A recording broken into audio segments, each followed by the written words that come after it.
Good afternoon. Welcome. Thank you for joining us. My name is Joy Murphy. I'm the Director of Learning and Engagement at the Eisenhower Presidential Library and Museum. There are those of you who are joining us in person and those of you who are joining us virtually, but all together we are grateful that you are here. Thank you so much for joining us. Today we are pleased to welcome Dr. Dave Nichols, and he is going to talk to us a little bit about the legacy of Dwight D. Eisenhower. So please help me welcome Dr. Nichols, and I'll turn it over to you.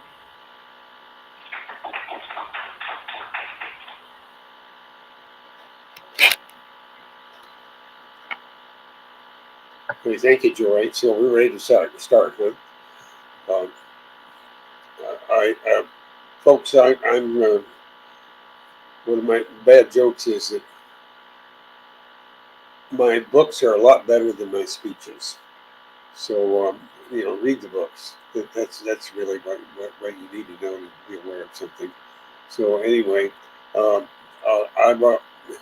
some of you have access to a handout who are there in the library. Some of you online may not have that. So it's a compromise on that. I'm going to whiz through some factual stuff that's on the handout, and I'll highlight some of them and then go back and make some more general observations on Eisenhower's function as a presidency and as a president and how he did it. You probably gathered that I am a big Eisenhower fan, but I was not always until I did this research. And I had accepted many of the contrary, negative assessments of Eisenhower as president by a lot of historians for a long time. And now that those of you that have the handout, you'll see that the C-SPAN 2021 survey of historians ranked Eisenhower fifth among all American presidents, only after Lincoln, Washington, and the two Roosevelts. And believe it or not, at one time, right after his presidency, he was ranked 28th or 29th out of 34. So that's a huge change. And it's a change that's rooted in facts and a lot of research. And I played a role in it, but I wasn't the only one by any means at all. So with that, let me do my survey of facts. Three main areas will help you organize the Eisenhower presidency. He did a heck of a lot more than I'm going to survey, but the three things are on making war, on civil rights, and on Senator Joe McCarthy. And when we get to Senator Joe McCarthy, we can draw some parallels if we have time with what's going on at the moment, because there's a connection between Joe McCarthy and Donald Trump. So I'll treat you with that.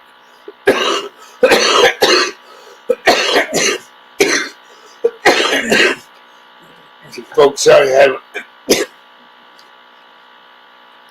have an 83-year-old cough that occasionally comes up when I talk quite a bit. So anyway, okay. So the overall assessment, Eisenhower is a war maker, and I think this is something I really want to emphasize and come back to, that he was a great war maker in Europe. This great general never made war in any way, shape, or form as president. He was really a great peacemaker as president.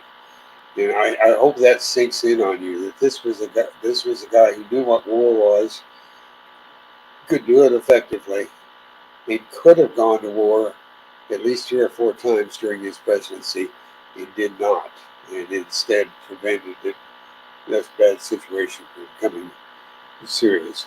But just to tick off some of the things that we can come back to, when we'll come back to these, it goes too fast, is that Ike supported and facilitated an armistice in Korea almost right after he took office. The Korean War had been going on and on and on, and Truman had tried to deal with it and could not. And Eisenhower managed to get an armistice almost right away. And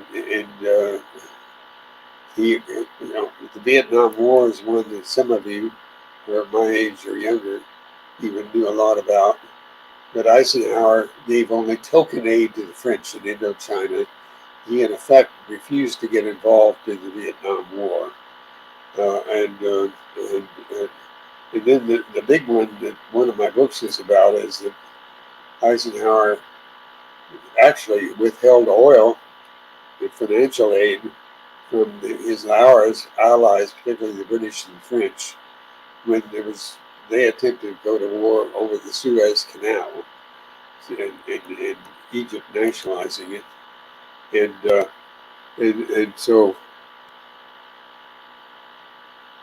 let's see, I've lost my picture a little bit. Anyway, everybody still see me okay? Yeah. The nationalized, anyway, he actually withheld aid from the Allies and forced them to back down on it and not have a war because the Soviet Union was starting to come into that. So those three main areas that Eisenhower just did not go to war, and we're glad about that. Just a minute, I'm having trouble with my image.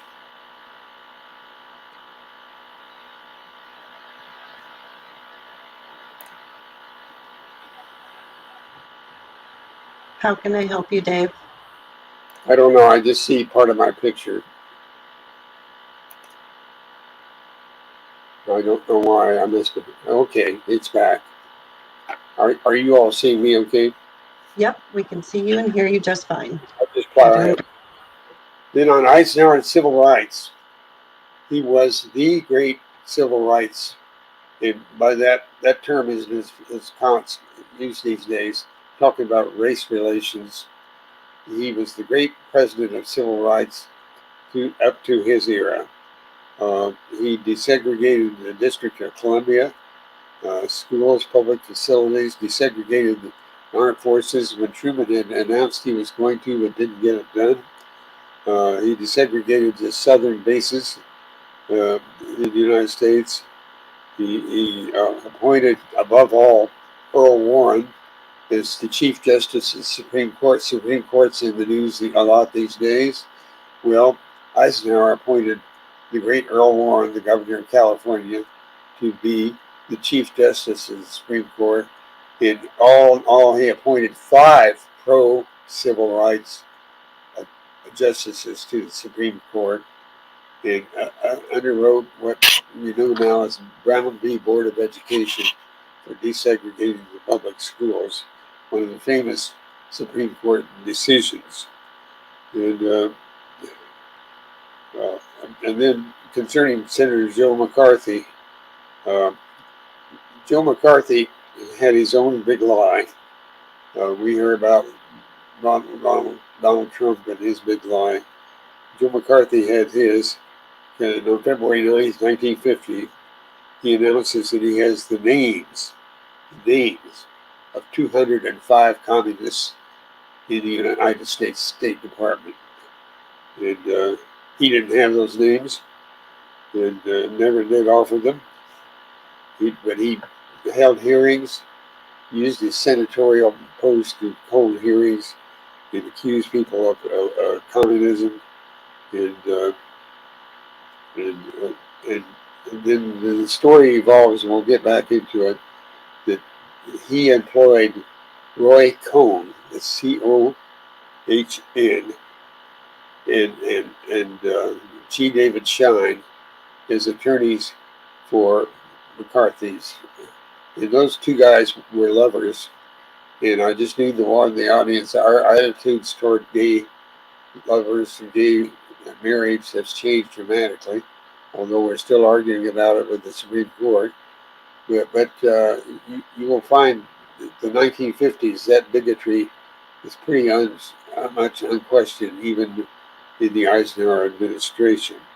But these guys were lovers, And when Schein got drafted into the Army, Roy Cohn put all kinds of pressure on the Army to let Schein have a special position and let him have time off to be with him.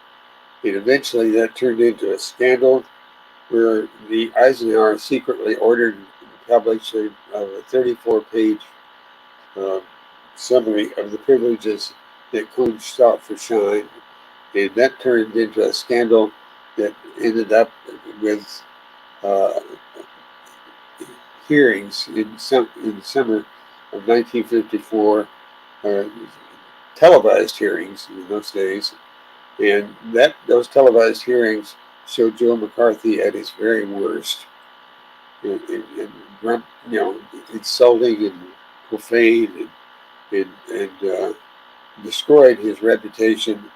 And eventually, at the end of that year, the United States Senate, McCarthy was a senator, the United States Senate they censured Joe McCarthy by a vote of 67 to 22. And my argument is simply that Dwight Eisenhower engineered the downfall of Joe McCarthy, and I'll get back into that. He hated Joe McCarthy. He would not use his name in public. That was Eisenhower's sly way of dealing with him because McCarthy couldn't stand not being noticed. And we'll get back into that. So that's a much too quick overview, but I'll just say those three areas to you, that Eisenhower was the great war maker who did not make war while he was the president, that he was a great leader in civil rights among presidents up to his time, and that he really engineered behind the scenes the downfall of Joe McCarthy. So with that background, let me get a little more detailed about my judgments about Eisenhower as president.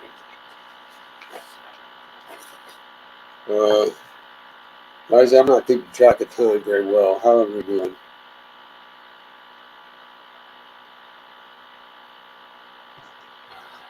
We're fine. Okay. All right. Yeah, I'm going to save 2 minutes at the end for one thing I talked with you about.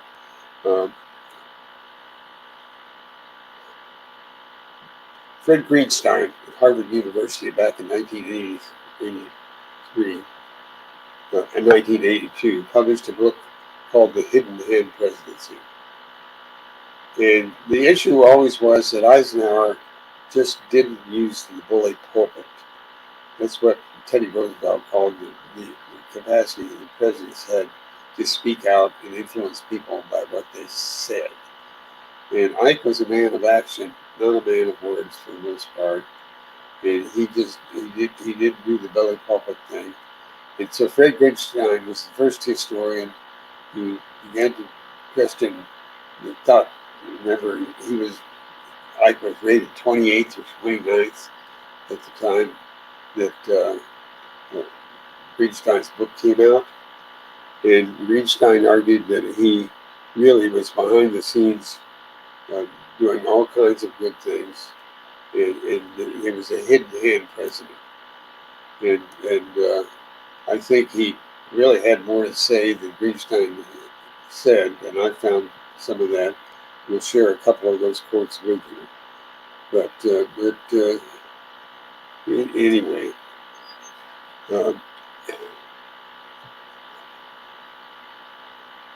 in terms of waging peace and not war, and that's what I like to call it. He talked about waging peace. He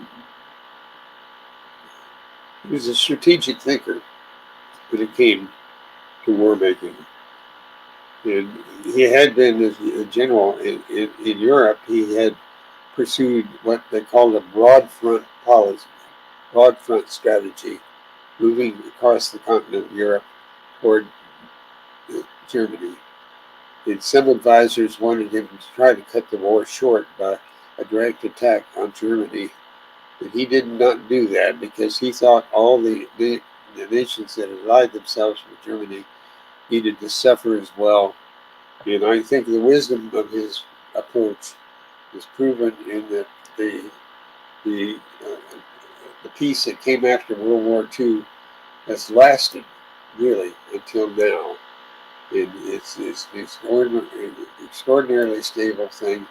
Now we have Russia attacking Ukraine, but the war in Europe, if you know anything about World War II, was an ugly, awful war with the Nazis in Germany, and it has, that peace has survived. So Ike was a great peacemaker. He was a big picture man when it came to war. So many presidents get preoccupied. This has happened to Joe Biden now with Ukraine.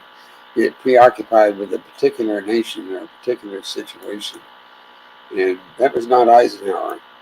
He could see the broad strategy, including all the nations, and he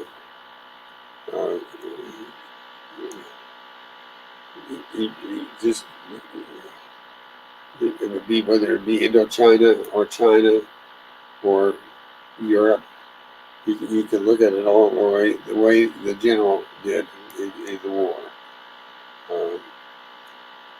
So the point I'd really make is that Eisenhower, the great war maker, did not make war as president. And he ended some ongoing wars. He ended Korea.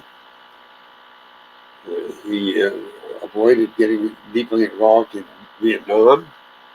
And in the big confrontation with the Soviet Union over the Suez Canal, he managed to face off both the Soviet Union and push his allies to do something that they did not want to do, which was to withdraw from the situation. He, in fact, turned the Suez Canal over to the Egyptians. But Ike hated war. And he says, this is his quote, "I hate war only as a soldier who has lived it can, only as one who has seen its brutality, its futility, its stupidity." That was Eisenhower's outlook. In 1956, his last campaign speech, discussing war in a nuclear age, he said, quote, "The only way to win World War III is to prevent it." And I'd encourage you to think about that. Ike was a planner. One of his famous quotes is, "Plans are worthless, but planning is everything." You might want to think about that. The process of planning, he thought, was almost more important than having the plan. Clandestine planning was a cornerstone of his war planning and his efforts as a civil rights leader. And so it was evident in his destruction of Senator Joe McCarthy. So Eisenhower moved very concretely toward racial justice. So I'd say in civil rights, he was not only a planner, but a finisher. He completed tasks that Harry Truman had done reasonably well, had announced he was going to desegregate the armed forces and all that. But Truman didn't really get it done. Ike did. Ike did the desegregation of the armed forces in a manner that Truman could never accomplish. And again, this war hero could get people to respond to his orders in a way that Truman, the layman, could not. Eisenhower also,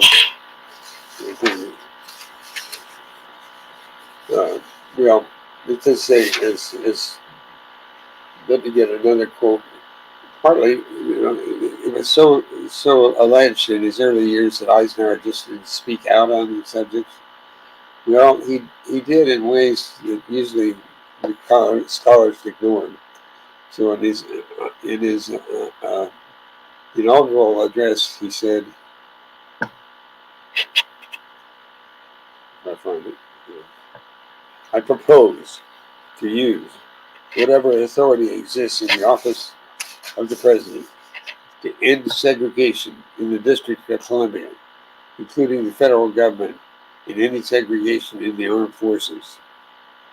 And that was a very radical statement for that period, because segregation was widely accepted in America. It's hard for us modern people to understand that, although I think black folks do. I guess the residue of it is still with us in so many ways. But he announced he was going to do it, and Truman, too often in textbooks, gets credit for desegregating the armed forces, but really Eisenhower is the one who did it. Uh, Ike grew in office in so many ways. In 1953, he would probably have not, when he first took office, probably would not have sent troops into a state to enforce anything like desegregation. But in 1957, he did. And he sent troops into Little Rock, Arkansas to enforce the court-ordered desegregation of Little Rock High School. And that was an extraordinary thing to do. And in fact, I don't know of any president that's done that since, to really send top flight military, the 101st Airborne, and top flight military troops into a state. Ike was a visionary in so many ways.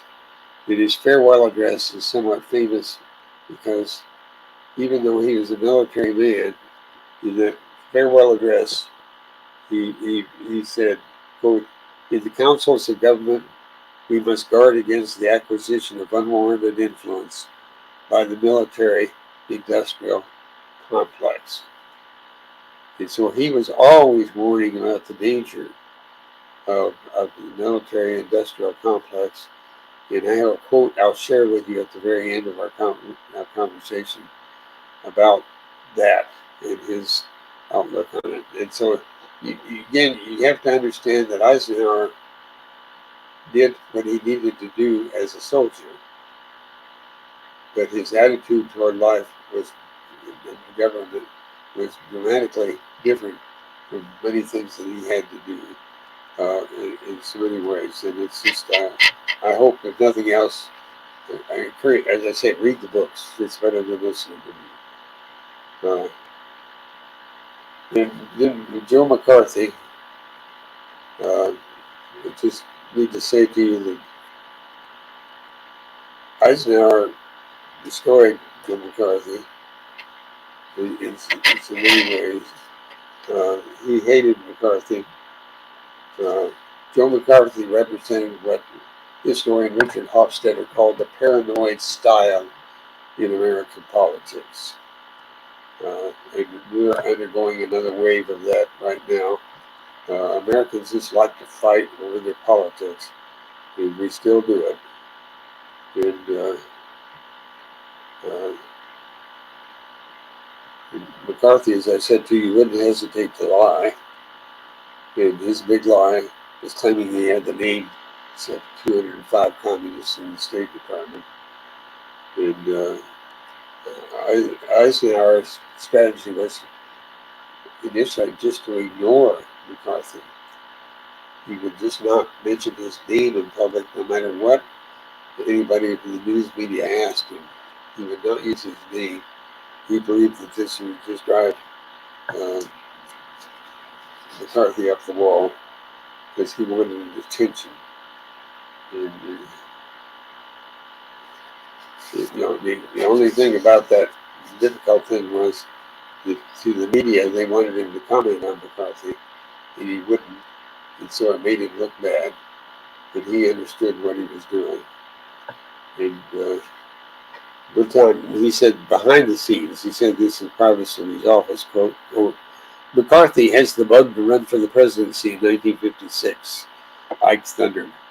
The only reason I would consider running again would be to run against him."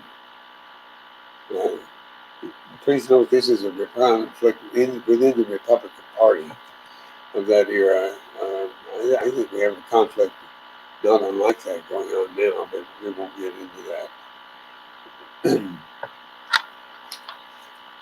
Bear with me for the cough drop.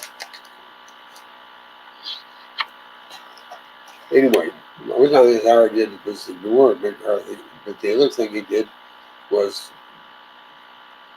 help set up a real scandal about McCarthy. At a meeting on January 24th, 1954, in the White House, Eisenhower's aides learned about all the privileges that Roy Cohn had sought for G. David Shine, his boyfriend, in the Army. And they learned about that for the full extent of those privileges. They were really extraordinary. And finally, Eisenhower ordered Fred Seaton, his helper in the Pentagon, and I won't get into Seaton, but he's an important guy, to issue a 34-page report. It did not have Eisenhower's name attached to it, so the Pentagon issued that report about the privileges sought by Roy Cohn for G. David Shine. And, again, I want to say to you, for people in our era, this sounds like an awfully bigoted attack on gay lovers. And we're not comfortable with that. But this was the 1950s. It was not 2022. At the same time, these guys were unscrupulous in what they would do. And so, aside from being gay lovers, there were just all kinds of things about them that were not particularly salutary guys in so many ways. And, but this was the 1950s, not 2022. The political part of the scandal, you say, was Roy Cohn's incessant demands on the Army with special privileges. And this eventually led to Roy Cohn holding, or McCarthy holding hearings about the Army. You have 2 months of hearings, and attacking the Army, attacking alleged communists. He accused all kinds of innocent people of being communists during those 2 months.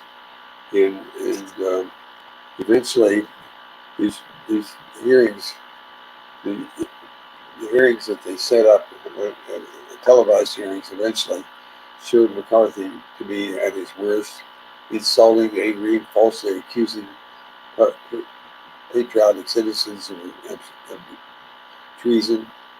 And the result in the Senate, as I said, the debate was the Senate eventually voted to condemn him, to censure him, 67 to 22.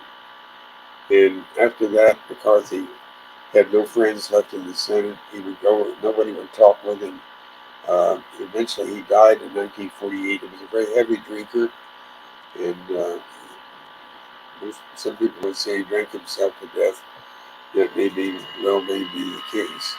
So,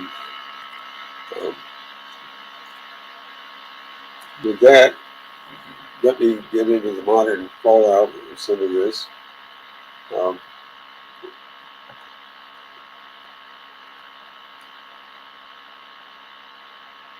When Joe McCarthy was discredited, young Roy Cohn, you got clearly that Cohn was an attorney and a primary assistant to McCarthy. Roy Cohn returned to his New York law practice, where he eventually met Donald Trump. And Cohn was a close advisor to Trump for 13 years. And he taught him many of McCarthy's dirty tricks: how to lie effectively, how to manipulate people, some of whom Trump employed in his rise to national political prominence. So the malicious spirit of Joe McCarthy is still with us. It is what Richard Hofstadter called that paranoid style in American politics. And you may not agree with me on the Donald Trump thing, but there is a clear connection to Joe McCarthy through Roy Cohn. 13 years of advising him, and some advising him after that. Now, with that concludes my kind of formal remarks. I did want to share with you before we end this with a section of a speech. Eisenhower gave this speech on April 4th, 1953, which is just shortly after he took office, about a month after he took office. And we talked again about one of the main things I wanted to emphasize was Eisenhower was a great warrior who did not make war as president. And this is what he said. And one of the contrasts here is that the knock on Eisenhower was he didn't speak out on these issues, that he wasn't eloquent. And yet he said this, and I have not yet in all my study of presidents found a more eloquent statement about the ravages of war. This is Eisenhower, April 4th, 1953. Every gun that is made, every warship launched, every rocket fired signifies in the final sense a theft from those who hunger and are not fed, those who are cold and are not clothed.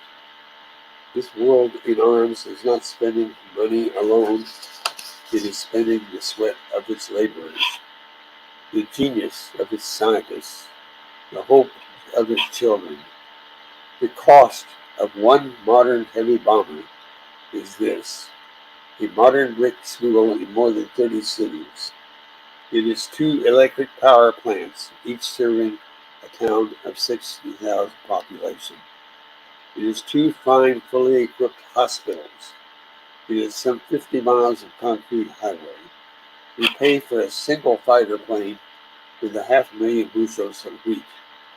We pay for a single destroyer with new homes that could have housed more than 8,000 people.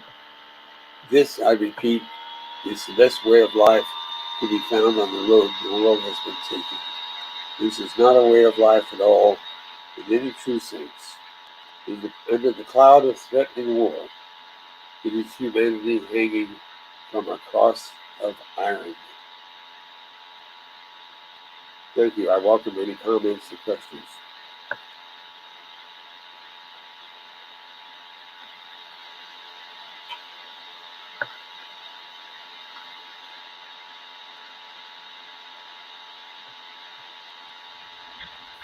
Thank you so much, Dr. Nichols.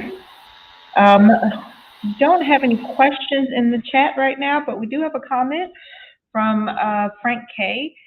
Says, Dr. Nichols, it is a distinct privilege to listen to your personal memories of Eisenhower. Thank you, and thank you to the National Archives and Eisenhower Library.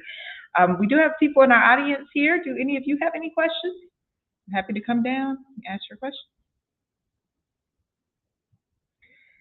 Okay, well, while we're giving people the opportunity to formulate questions, whether virtually or in person, I do want to ask you, Dr. Nichols, our ongoing theme for the year is the making of a leader.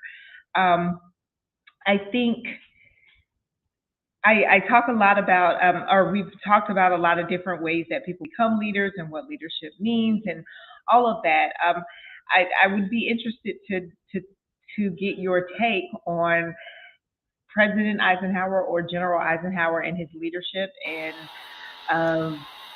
really, you talked about the civil rights movement. Sometimes I've heard it said that he had to be the right president. It had to be him to get these things done. I'd like your assessment on what you think about him as a leader and some of the decisions he made. Well, if we talk about what made him into a leader, you have to get into some of his childhood and growing up in ways that I don't pretend to do in my books. So I would recommend to you a book that I've been reading and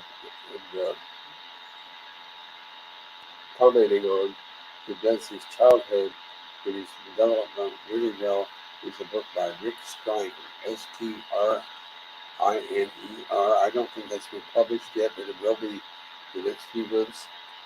So watch for that name, Striner, Striner. And Striner does a wonderful job of noting how, Ike is on record saying the thing he's most proud of is he came from Abilene. He was really born in Texas, but grew up in Abilene, Kansas. And his parents, his mother was a Jehovah's Witness, and you have to really look carefully this Steiner at all the influences that molded him, turned him into a warrior in ways that I can. Where although Steiner ends up concluding up and sketching all the years of his development, his education at West Point, that as President Steiner, as President Eisenhower was, quote, masterful. And I still don't think they've had, he ranks fifth, and I'm not sure that one or two of the people above him would deserve ranking above him.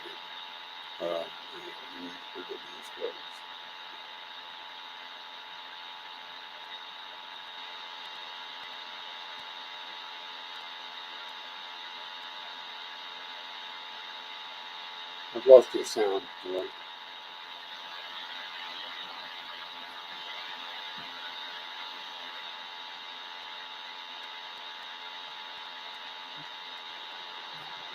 Joy, can you repeat the question? You were on mute.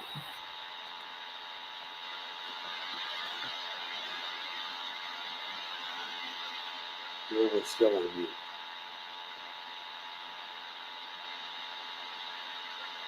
My apologies, I am still muted. I'm sorry. How did Ike's lessons from childhood military affect the ways he decided on different topics in the presidency? Well, as I said, I'm not sure I'm qualified to answer that. My books assess Eisenhower midstream. So there's three books: Eisenhower and Civil Rights, Eisenhower and the War, and the threat of war in the Middle East, and Eisenhower and Joe McCarthy. So I can't help you with that very much. I'm sorry. I often say to people, as a typical scholar, that I know a whole lot about a little. And I know a lot about that little. And how I got there, I did recommend Rick Steiner's upcoming book as being the best I've seen in the childhood development. He got a great sense of values from his parents. There were people along the way who influenced him very greatly. But I'm just not qualified to talk about that much. Okay. Well, we do have a question in the audience. You want to come up or you want to stand up? I have a microphone. Okay, that's fine. I'm from Northern class. I came late because I was driving in journey for reading. This president impressed me as a young kid when I was in high school. Today is very interesting for me. I have a question, but let me say I've been following this president since I was like in grade 6 in middle school. One of the people who took care of me, 3 women took care of me when I was a kid. My own mom, then a lady from Ireland, and another lady from Birmingham. Now, the lady from Birmingham had 2 sons. One was a naval officer in the British Navy. The other one was a lawyer. So the lawyer booked me for the Reader's Digest every month, right from my high school until I finished my first degree. I'm from Nigeria. Now, I read the stories of this president maybe 3 or 4 times in some of those issues. Like a small child, he became my hero. Today, I'm here alone, my wife and one of my sons and grandkids here in Kansas City area. But I said I will come today. I wrote to Joy and you were surprised that I was saying, who should I talk to? You won't believe where I park. I park far away from here because I'm a visitor or I've never been here. My question is, why did he go on the ground for this campaign against John McCarthy? Since he was an accomplished general, one would not, I'm not a politician. I'm very crude. I'm a geologist. Now, I would expect him to confront Joe McCarthy up front. He was doing something that is trying to maybe disrupt governance. Okay. Because he should have confronted him instead of going on the ground.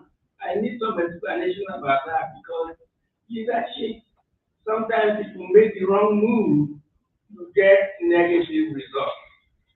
Okay. Okay, I'm going to repeat what you said, Dr. Nichols. His question is related to McCarthyism, and his question is that he wanted to know why, or he wants to know rather, why Eisenhower didn't take a bigger stance against McCarthy, particularly when he went after General Marshall. Oh, you're on mute. I'm sorry, were you finished, Joy? There you go. I can hear you now. Okay. Yeah, the episode with General Marshall was that Eisenhower had in a speech he was doing in October of '52, part of his presidential campaign, that he had great reverence for General Marshall and put a segment in the speech about that. And the McCarthy people kind of pressured him and got him to remove that section from the speech. And he regretted that deeply, and he never quite lived it down. It was one of those weak times for a candidate. And eventually he reconciled with Marshall and repudiated that. But the repudiation never got as much attention in the media as his failure to include it in the pressure from Joe McCarthy. But the larger question of why he went after McCarthy was he thought McCarthy was really dangerous. McCarthy might be president. That McCarthy would be a terrible, dangerous president. That he was hateful. That he was ruining the lives of perfectly good people. And Eisenhower dictated against him. But Eisenhower, you can criticize him not being really strictly pure McCarthy, but I'm convinced that eventually he got McCarthy, he engineered his demise, and I think that's the important thing. Okay, and I do want to add to that, not necessarily commentary, but our archives have actually quite a bit of information, quite a bit of documents from President Eisenhower that actually talks about this, why he didn't address McCarthy directly, and his feelings on it. So you are welcome to come in and do some research, but a lot of it is already online. So if you go to our website, you can look up McCarthyism and you'll find quite a few of those documents. So that'll help explain a little bit about where President Eisenhower's mind was at the time. Okay. Mm-hmm. That's true. We do have one more question. And it says, Dave, would you be willing to share some aha moments or unexpected finds while researching in the Eisenhower archive? Oh, there were so many. I really hadn't. I had retired as academic dean at Southwestern College, and so I wrote all these books after I retired, and I had grown up typically with a lot of ignorance about Eisenhower, even though his name was famous on campus. But aha moment, I think probably the biggest aha moment for me was discovering what he did and said about civil rights as president. That I had always assumed that it was true that Truman desegregated the military, when in fact Ike's the one who did it. And the documents at the Eisenhower Library proved that beyond any question, that Eisenhower really had desegregated the military, desegregated all facets of it, and in the process desegregated the District of Columbia, which Truman had never done. And I just think in my early research, that was the big aha moment. Made me realize that our public image of this guy, and he was rated much, much lower in the C-SPAN ratings at that time. That we really hadn't understood who he was and what he did. And it's partly because he wouldn't brag about it. He would just go about doing it. So, a man of action, not just a man of words. And to this day, we have difficulty. We have a president now who has some difficulty with words. And people don't look enough at what this president does and accomplishes. So we're hung up on words on the bully pulpit, and that's unfortunate. All right, well, I think that's the end of our questions. I don't see any more online. I don't see any in our audience. So I want to say thank you so much, Dr. Nichols, for imparting your wisdom on us and giving us a little bit of your time. I want to say thank you to our audience, both in person and virtual, for joining us. And we do have one or two announcements. You'll bear with us before we sign off. Firstly, I want to say thank you so much to the Eisenhower Foundation and the Jeffcoat Memorial Foundation, who sponsors our programs. Without them and their support, we would not be able to provide these free programs to our public.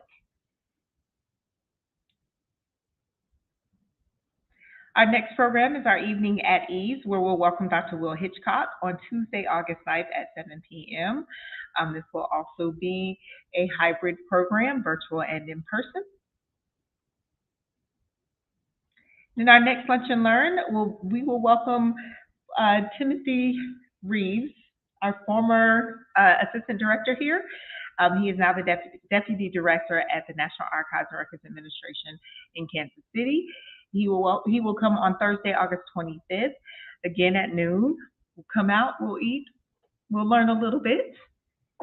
Please join us for that. And then our next book club is Stagecoach by Ernest Haycock. That is September 13th. You can find those books at your local library, but it was a favorite of President Eisenhower. So please join us. That is completely virtual. If there are no other questions or comments, thank you so much for joining us, and we hope to see you next time. Have a great afternoon. Thank you.